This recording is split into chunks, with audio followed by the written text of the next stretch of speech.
Hello everyone, and welcome back to the 3T Path channel, and welcome back to our Uddhava-gita class. So in the Uddhava-gita course, we're continuing here, and today it's a special class because we're going to be bringing to an end these amazing teachings of the avadhuta brahmana, Dattatreya, recognized as the avatar Dattatreya. So finally we're going to come bring these to a close, and then we're going to start a new chapter where Krishna is going to directly take the word and start giving Uddhava instructions on how he can achieve the same level of spiritual advancement as that renounced avadhuta. And we're going to be talking about that as well. And again, if you want to watch all the previous classes in this Uddhava-gita course, check out the instructions below, become a member of this channel, and then you can access the entire course and watch the classes as many times as you want. So here we are in the 11th canto of the Srimad Bhagavatam, the 9th chapter, and we're starting today on verse 28. The Supreme Personality of Godhead, expanding His own potency, Maya Shakti, created innumerable species of life to house the conditioned souls. Yet, by creating the forms of trees, reptiles, animals, birds, snakes, and so on, the Lord was not satisfied within His heart. Then He created human life, which offers the conditioned soul sufficient intelligence to perceive the absolute truth, and became pleased. So as he's finishing his instructions to King Yadu, the avadhuta brahmana gives us this, zoom back, let's zoom out a bit here and look at the big picture. And the big picture is, look at all these different species of life in the material world. Also that souls can live out their fantasies and their karma. So many different types of life forms. I mean, right next to me, we have plants, and out there, right, around you, there's so many things, from insects to all kinds of bizarre creatures. So all these different species of life. And yet, what is the one difference about the human form of life?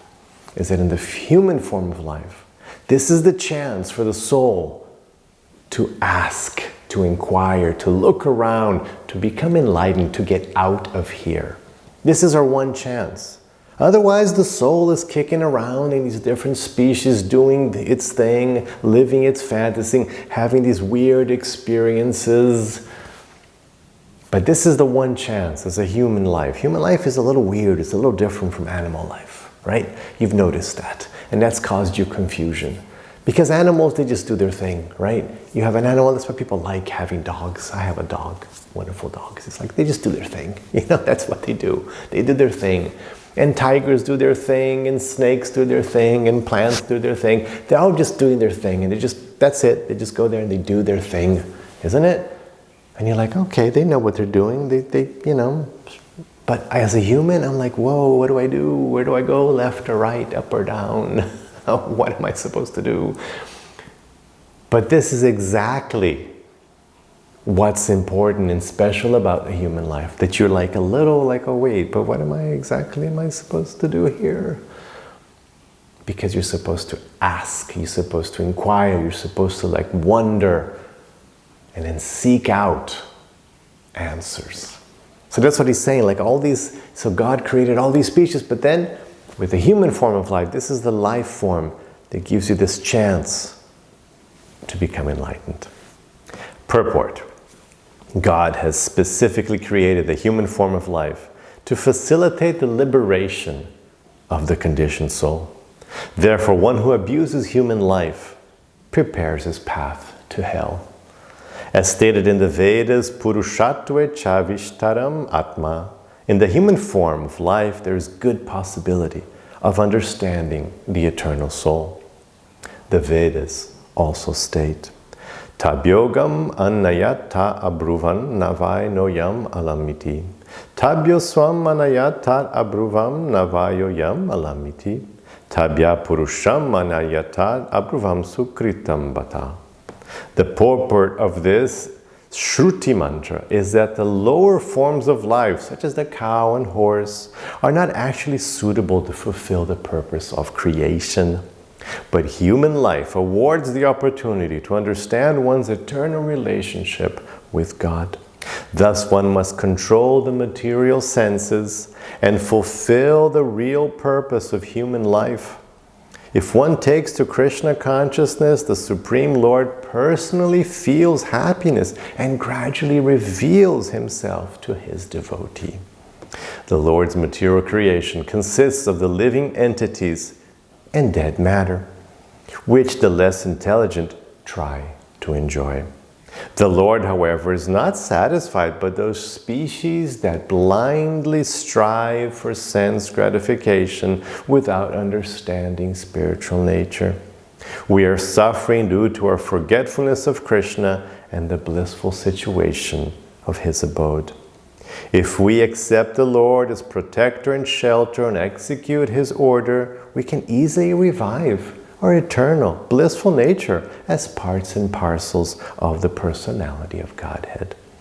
It is for this purpose that the Lord has created human life. Very important.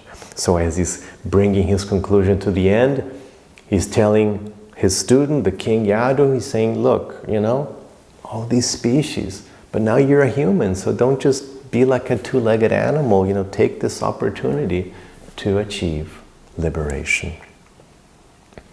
Verse 29. After many, many births and deaths, one achieves the rare human form of life, which, although temporary, affords one the opportunity to attain the highest perfection. Thus, a sober human being should quickly endeavor for the ultimate perfection of life, as long as his body, which is always subject to death, has not fallen down and died. After all, sense gratification is available even in the most abominable species of life, whereas Krishna consciousness is possible only for a human being. So this is a very important classic instruction in spiritual path of the Vedas and yoga texts. A classic instruction. You just look, there's all these species. Everybody can do sense gratification. Everybody can, build stuff. You think, oh, I'm going to build my community. Well, you look at ants. They have the best communities. Look at bees. It's not like, are you going to develop community? You be a bee, be an ant. Oh, I want to enjoy life. I want to fly. Be a bird. I want to surf. Be a dolphin.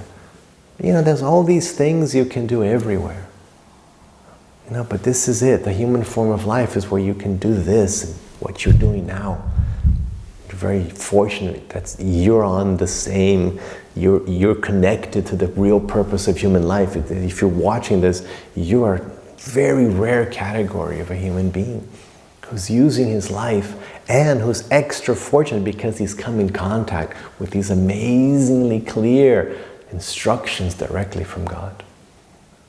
So you're doing very well. You're doing exactly what the avadhuta brahmana is suggesting. So good for you. So you take this opportunity, go deep, go for it, because it just makes the rest of life better anyway. You don't lose anything else. A lot of people think that, oh, I'm going to lose something to be able to get spiritual life. But no, you don't lose anything. You only gain. It's different from other things. Let's say I want to start playing tennis. Okay, I don't play tennis now. I used to, but I don't play that. But let's say I want to start regularly playing tennis now. Well, obviously I'm going to have to stop doing something else because I'm going to have to create that space in my agenda, right? So like whatever I was doing before, I won't be able to because I want to be doing tennis now.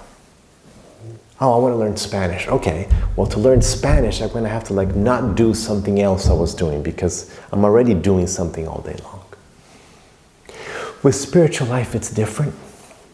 Because you add on to it. It's like another layer of existence on top of material existence. So you don't give up material existence to do spiritual life. People think that, oh, we have to give up. No, it's an extra layer. So it's the same time. You have time for it because it's whatever you're doing with your life. And then you just add this extra layer of spiritual consciousness, and it just makes everything better. It's going to make you better at everything you were doing. It just, because you've got this extra layer going on. It's a layer 2 thing, you know. Actually, this is layer 1. Material life is layer 2. So it just gives you this extra higher layer of existence. So it doesn't detract from life, it only adds to it. It's really important that you understand that. Okay, purport. Material life essentially means repeated birth and death. Even the lowest forms of life, such as reptiles, insects, pigs, and dogs, have ample opportunity for sense gratification. Even ordinary houseflies have a busy sex life and thus multiply rapidly.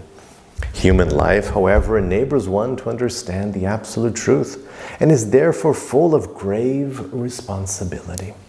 Since the valuable human life is not eternal, we should do the needful to achieve the highest perfection, Krishna consciousness. Before death appears, we should seriously cultivate our real self-interest. One can experience Krishna consciousness in the association of devotees of the Lord. Without their association, one is in danger of being attracted to an impersonal conception of life, which causes one to fall away from devotional service to the absolute truth. Or being discouraged by one's failure to understand the absolute truth, one may return to the false platform of sense gratification.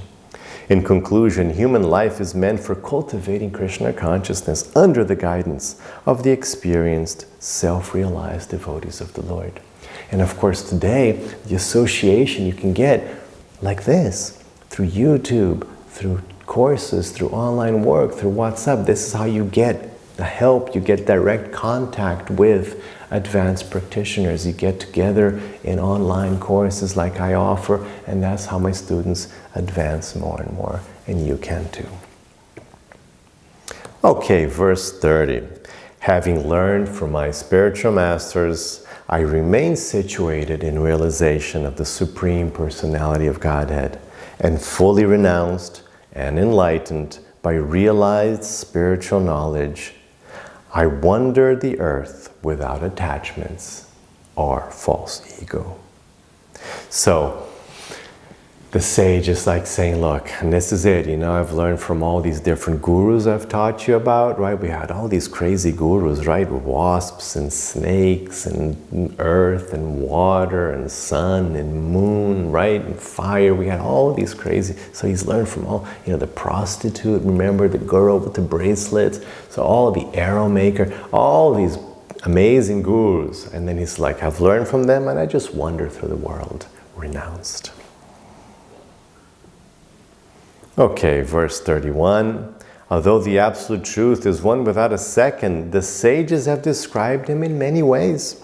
Therefore, one may not be able to acquire very firm or complete knowledge from one spiritual master.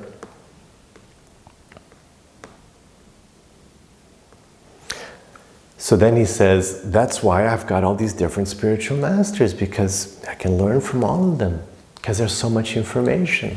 And then in the purport, the acharyas, they're like, no, but wait, you do have to have one spiritual master, you know, don't get confused, you can't go around taking, but, you know, the truth is, yeah, we should have a main spiritual master. Else you get confused, because, you know, there's a lot of different ideas.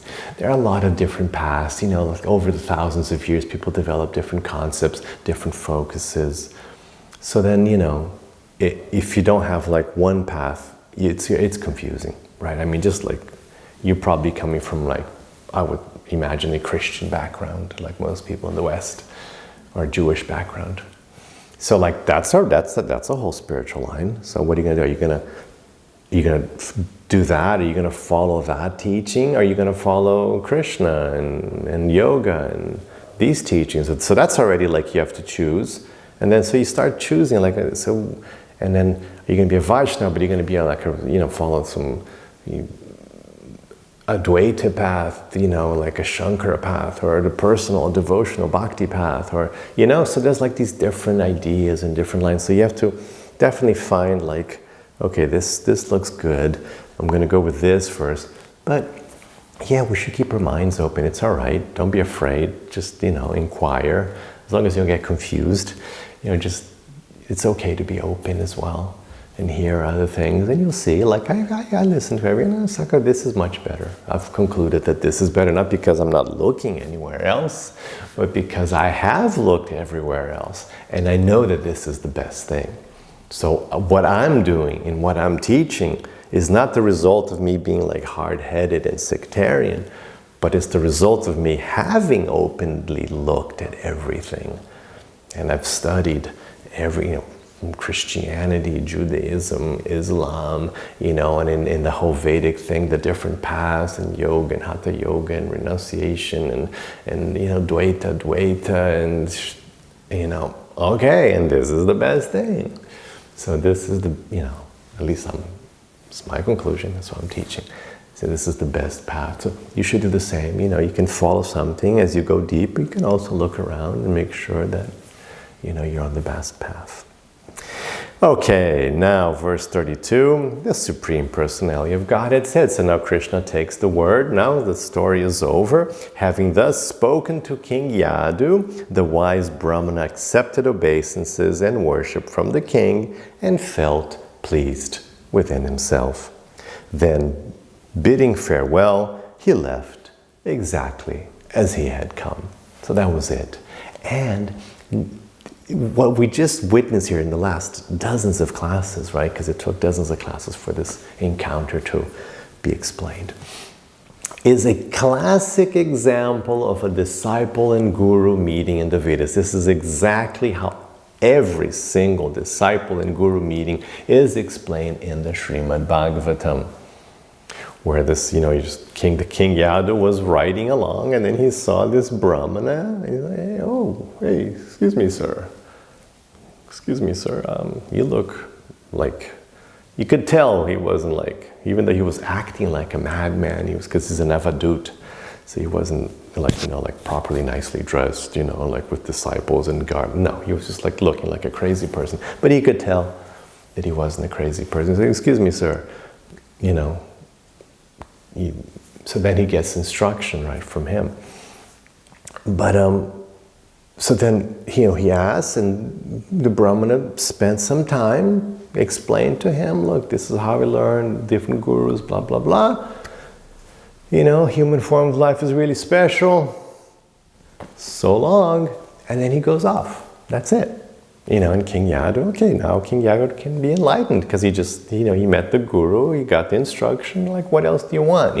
It's not like, oh, okay, sit down here, get initiated, or give you a new name and make sure you live with me for the rest of your life. No, it was just like, you meet, get instructions, and then off you go. That's it, because it's all about jnana. You get the knowledge and you practice it. That's it. Okay, so pay attention in this. This is the format of all instruction, of all like guru meets disciple scenes in the past. This is how it worked. Okay, so then he bid farewell and he left exactly as he had come. Very nice. So just to finish off, Srila Sridhar Swami gives evidence from Srimad Bhagavatam that the brahmana avadhuta was actually the incarnation of Godhead Dattatreya. The Bhagavatam 2.7.4 states, Yad pada pankaja paraga pavitra deha yogardi mapur ubayim yaduhaya hayadya. Many yadus, hahayas, etc. became so purified by the grace of the lotus feet of Dattatreya, the Lord, that they obtained both material and spiritual blessings. This verse mentions that Yadu, which is the King Yadu who's listening to this brahmana, who was listening, was purified by contact with the lotus feet of Dattatreya. And similarly, the present verse states, Vandito Svarchito Yagya. King Yadu worshipped the lotus feet of the brahmana. Thus, according to Srila Sridhar Swami, the avadhuta brahmana is the personality of Godhead himself, and this is confirmed by Srila Vishwanath Chakravarti Thakur. So, Sridhar Swami, again, I've mentioned this before, but he's very important because his is the earliest commentary on the Srimad Bhagavatam we have still with us, and it goes back to about 800 years. So his opinion is really important because he's like, you know, the one we have, the oldest one. And Srila Vishwanath Chakravarti Thakur, 17th century guru from our lineage as well. So they both confirm that this brahmana, as I've been saying from the very beginning, is Dattatreya, which is a famous incarnation. Okay, so that was exciting, right? O Uddhava, verse 33, hearing the words of the avadhuta, the saintly king Yadu, who is the forefather of our own ancestors, became free from all material attachment, and thus his mind was evenly fixed on the spiritual platform. This is how it works, guys. He met a guru, he spoke with him. You know, of course, we took like so many classes because we were explaining things, but he spoke with the guru for like, I don't know, it was like less than an hour. And he became enlightened. So, you know, that's how easy spiritual life can be. I mean, you get it, take in the instruction, that's it. You're enlightened, you know, it's not like, oh, I have to keep doing something. It's not like building a house or, you know, it's just like you get it and then you change your mind. You change your state of consciousness. So in a way, it can be that easy. Of course, King Yadu was a great soul, you know, but, you know, his mind was clear, his more inside, whatever, but it can't be that easy. So you don't have to think it's such a struggle to become enlightened. So, of course, Krishna appears, when Krishna appears 5,200 years ago, he appears in the lineage of the Yadus. Remember, they're the Yadus. So Krishna is talking to Uddhava, and they're in the Yadu capital. So they're talking about like, oh, this is, you know, great, whatever, so many times removed grandfather of the dynasty who got this instruction. So it's nice that it's in the family. Here the Lord praises his own dynasty called the Yadu Vamsa, because there appeared in that dynasty many great self-realized kings. King Yadu was enlightened by Dattatreya in the form of an avadhuta brahmana who taught the king to fix his consciousness on the spiritual platform of detachment by simply observing the creation of God. So that's how we finish this wonderful, wonderful section of the Uddhava-gita on the teachings of the avadhuta brahmana. But now we're going to start a new chapter, and Krishna is going to directly teach Uddhava in this new chapter. So Krishna is not going to be telling a story. Now he's going to just speak directly for a bit. Okay? And we have in the tradition this thing of the renounced sage. It's a very common, very important image you have when you think of like all Eastern spirituality, not just Vedic, but like everything, you know, going back literally like thousands and thousands of years. You know, like you have like the Buddhas, you know, the Buddhists and the yogis and you know, it just all the way back. So what you always have is this thing of the renounced sage. This idea that like this human form of life is so special. I ought to just drop everything and go. And it's funny because that's what Jesus did as well, right? You know, if you look at Jesus, it's like what he actually was doing and now what they're doing in the name of Jesus today and what they did for the last 2,000. But what he was doing is like just drop everything. He would tell his disciples, drop everything. And I mean everything. Like, oh, can I take, you know, my backpack? No. You can't take a bag with you, okay? You cannot take a bag with you. You can't take anything. You just like your clothes on your body and let's go. And of course, these guys were even more hardcore. It's like, forget clothes. Don't even bring the clothes. Just go naked. So you'd have these, so the naked, this is a thing. And to this day, you'll still see them. So like, is that it? Is that spiritual life? Is like I just drop, again, do I have to give up everything? But actually, no. Actually, when we get these teachings directly from Krishna, Bhagavad-gita, and now we're getting Uddhava-gita here, we really see this layer, the second layer solution, as it were, where you continue with your material life and you can add spirituality. So you don't have to, because it actually doesn't make sense to give up anything here. Because you're not, this isn't it anyway. It doesn't matter what's going on here. It matters what's going on here. So actually, when you truly understand spiritual life, you'll see that having things or not having things, it's got nothing to do with it because it's on another layer. That's happening on a different layer. If I have things or I don't have things, it doesn't matter because what's important is my state of consciousness, the focus of my mind. That's what's important. And that's what Krishna then is going to go from this avadhuta brahmana who has renown. He's just walking around practically naked through the world, and he's teaching the king, look, don't even collect food, don't even keep a power bar for later, just go, whatever. So he's going to go from that. Immediately he's going to tell, because Uddhava might be like, oh my God, am I supposed to do that? Uddhava is like a minister in the palace. So Uddhava is, he's dressed in silk and he's got jewels, and I'm sure he had a really nice room with a nice bed. He's like, he had servants and really nice meals, Michelin starred meals, good stuff, right? He's the minister in a powerful kingdom.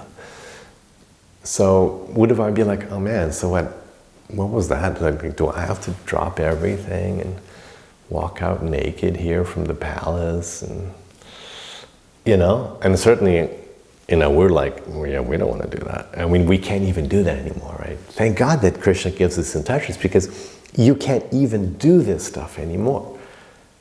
Like I've explained before, like from most parts of the world, you can't even do it anyway because you'll die of hypothermia. Depending where you are, what time of the year it is, you won't last the night, right? So like, that wouldn't be a good spiritual process where you don't last the night, But of course, with the system now, with the big governments we have, you can't even do it anyway because they'll just put you in some horrible institution. So that wouldn't be very nice. Better to be, living your life. So Krishna is going to transition from the renounced sage to our day-to-day life. So let's check this out. So now we're starting chapter 10, verse 1. The Supreme Personality of Godhead said, taking full shelter in me, with the mind carefully fixed in bhakti, in devotional service, as spoken by me, one should live without personal desire and practice the social occupation, the social and occupational system called varnashrama. So this is really important.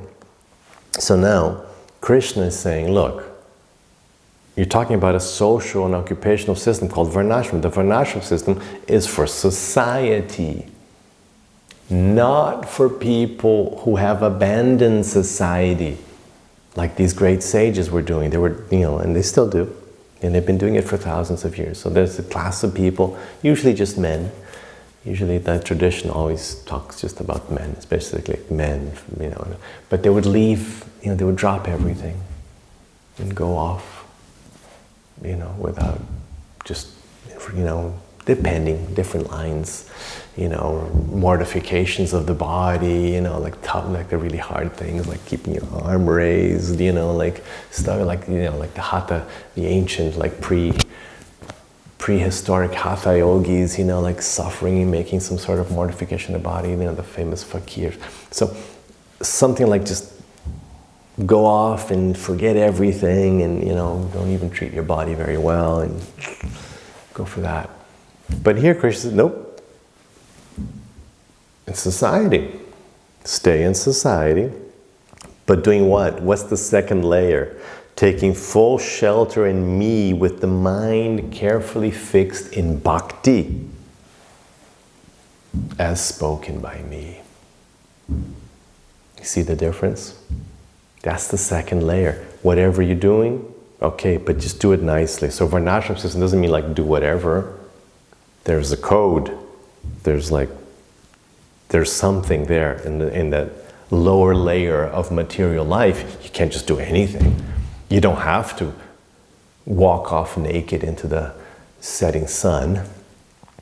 But you can't, you also just can't be like some crazy, junkie, horrible person, a jerk, a criminal. No. So you have to have this decent life. And here he talks about varnashrama. But in Bhagavad-gita, what's the word? Dharma. And varnashrama is all about dharma. It's like the dharma of this, the dharma of the married, the dharma of this occupation. It's all about dharma. So just be like a good person. Be like, a decent, good person. Do your best. Do everything really nicely. Do it well. And that is the base layer of life. And then on top of that, spiritual layer. Okay? So that's really important. That's what we're going to be doing in the next classes. We're going to be showing you how to, he's going to be giving us more instructions on how to live, like what's really important in spiritual life, so we can add this spiritual layer of consciousness to our life. Hope you've enjoyed it. Have the rest of your day with lots of peace and lots of love. Hare Krishna.